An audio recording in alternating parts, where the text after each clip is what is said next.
You didn't find this moment by accident. Something in you has already begun to loosen its grip on the old timeline, and that subtle unease you've been feeling is the signal. Right now, as you listen, invisible threads are tightening around a truth you were always meant to remember. Reality is not solid, it's responsive.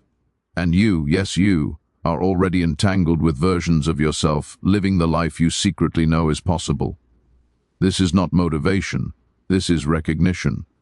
What you're about to hear isn't new information, it's a forgotten memory returning at exactly the moment you're ready to act on it. Quantum entanglement is not just a concept hidden inside laboratories or equations, it is the quiet architecture beneath your entire experience.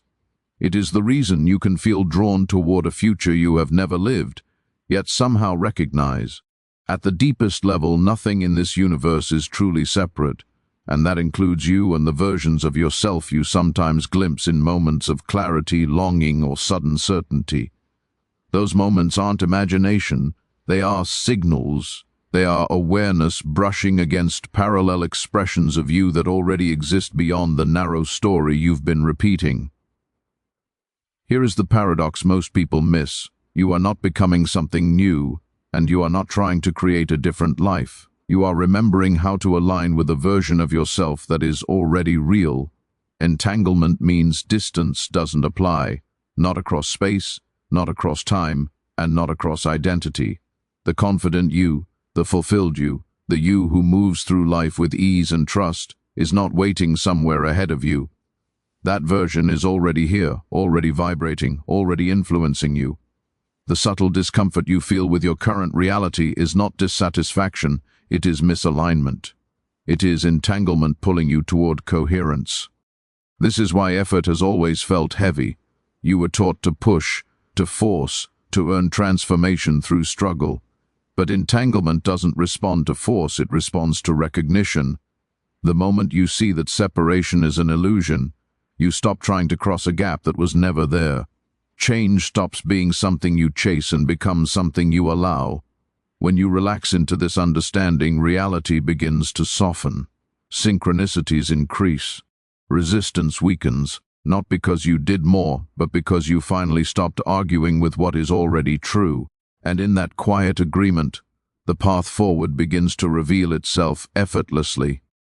Quantum jumping is often misunderstood as escape, as if you need to leave this life behind and leap into another one somewhere far away. But the truth is more subtle and far more empowering. You never go anywhere. There is no gap to cross, no doorway outside of you. What actually shifts is the version of reality you keep energizing. Every moment, you are standing at the intersection of countless timelines, and the only thing selecting one over another is the identity you are currently embodying. Most people live on autopilot, reinforcing the same self-concept, the same emotional patterns, and then wondering why nothing changes. But repetition is not fate, it is familiarity. Here is the paradox that unlocks everything. The moment you stop trying to change your life, the jump begins. When you strain to become different, you are affirming that you are not already that version. Quantum jumping doesn't respond to effort, it responds to being. The timeline you experience is a mirror, not a goal. It reflects who you believe yourself to be at the deepest, most automatic level. This is why intention without identity goes nowhere. You can visualize endlessly, but if your nervous system still recognizes struggle as normal, it will always pull you back to the same reality. The jump happens the instant your internal reference point shifts. When you begin making choices, speaking words, and holding yourself with the quiet certainty of someone who already belongs in the life they desire, the old timeline starts to lose its grip. Not dramatically, not all at once, but gently, like a dream dissolving when you wake up. Opportunities appear where there were walls. People respond differently without knowing why. You don't force these changes, you witness them. And in that witnessing, you realize something profound. You didn't move into a new reality. You simply stopped feeding the one that was never truly yours. Emotion is the bridge that makes entanglement personal.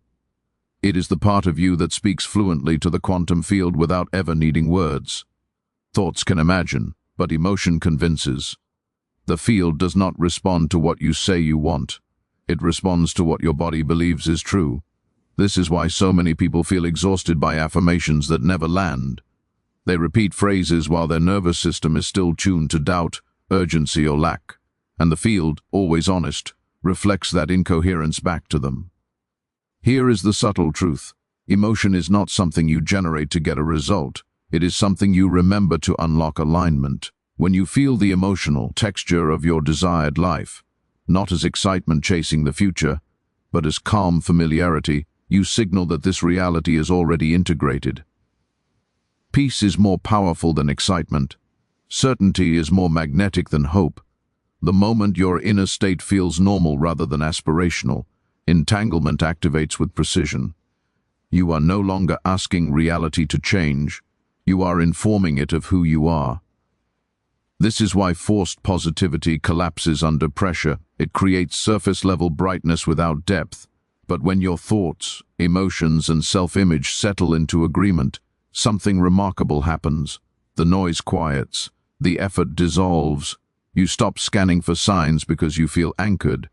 This coherence is what the quantum field responds to instantly. It reorganizes circumstances not as a reward, but as a reflection.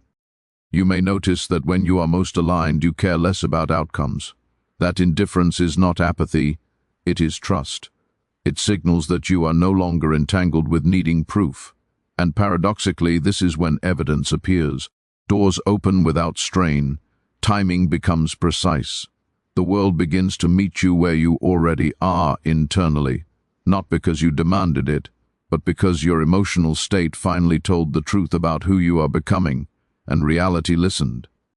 What you give your attention to is not neutral, it is creative. Observation is not passive watching, it is participation. The moment you linger on a limitation, react to a delay, or mentally rehearse what isn't working, you are feeding that version of reality with energy and meaning. Not because you are doing something wrong, but because consciousness always amplifies whatever it consistently notices.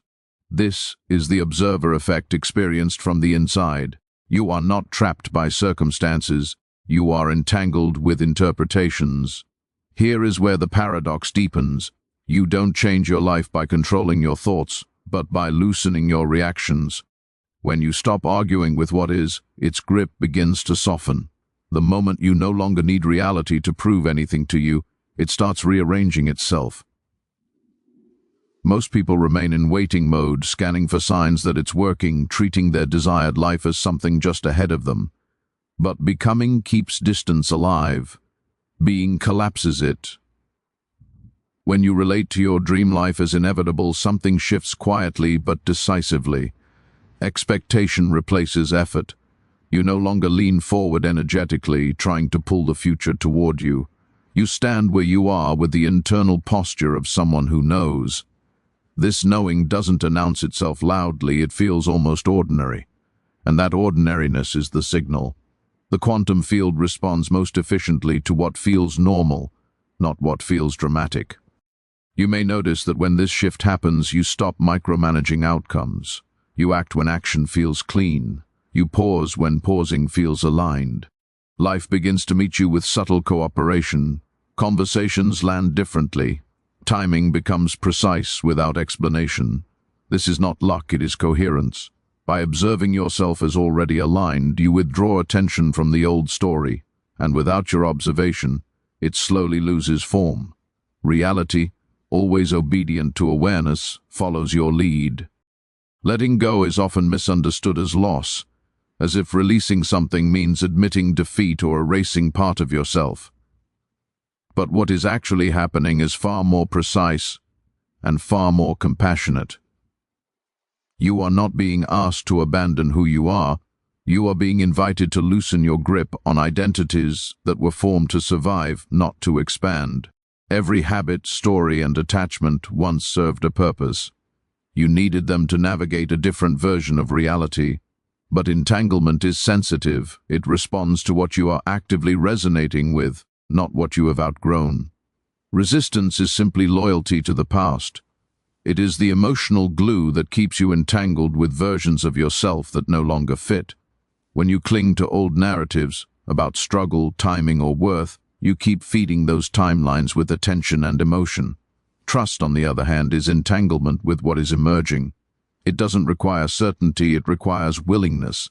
The moment you allow uncertainty without panic, you signal that your identity is no longer anchored to what was familiar. This is why release often feels quiet rather than dramatic. Things begin to fall away without conflict. Relationships drift, desires soften, routines lose their charge, not because something went wrong, but because coherence has shifted. Your system is recalibrating to match a different frequency, and what cannot travel with you simply fades. You don't have to reject it. You don't have to judge it. Non-resistance is enough. You may notice moments of emptiness during this phase, a sense of space where something used to be. That space is not absence, it is availability. It is the pause between timelines. If you rush to fill it with old patterns, you pull yourself backward. But if you stay present, something new begins to stabilize. This is the precision of letting go. By releasing emotional attachment to who you were, you strengthen coherence with who you already are becoming. And reality, always responsive, adjusts accordingly. At some point, mastery stops looking like effort and starts feeling like loyalty to yourself, to what you already know without evidence. This is where most people hesitate, waiting for reality to confirm the shift before they fully commit. But proof has always come last. The jump happens internally first, quietly, without ceremony. Consciousness moves ahead of form, and the world follows on its own timing. When you understand this, impatience dissolves. You stop checking, stop measuring, stop asking if it's working. You simply live from the version of you that already recognizes the outcome as settled. Acting from this state doesn't mean forcing confidence or pretending certainty. It means letting your choices emerge naturally from knowing rather than fear. You speak differently because you no longer need validation. You move differently because urgency has softened. Decisions become simpler, not because you have more information, but because you are no longer divided inside. The paradox is that when you stop trying to manifest, manifestation accelerates. Reality reorganizes not as a reward, but as a reflection of your internal coherence. You may notice that your dream life no longer feels distant or fragile. It feels obvious, almost inevitable, like remembering something you had temporarily forgotten. This is how you know the jump is complete, not because everything has appeared yet, but because doubt has lost its authority. You are no longer negotiating with possibility, you are inhabiting it. If something in you recognizes this moment, don't let it pass as inspiration alone. Stay with it. Return to this state deliberately. Practice inhabiting it when you wake up, when you speak, when you choose. And if you're ready to deepen this alignment, to refine your awareness and stabilize this way of being, take the next step consciously. Subscribe, stay connected, and continue this journey with intention. This isn't about learning more, it's about remembering consistently. And the more you return to this knowing, the more effortlessly reality meets you there.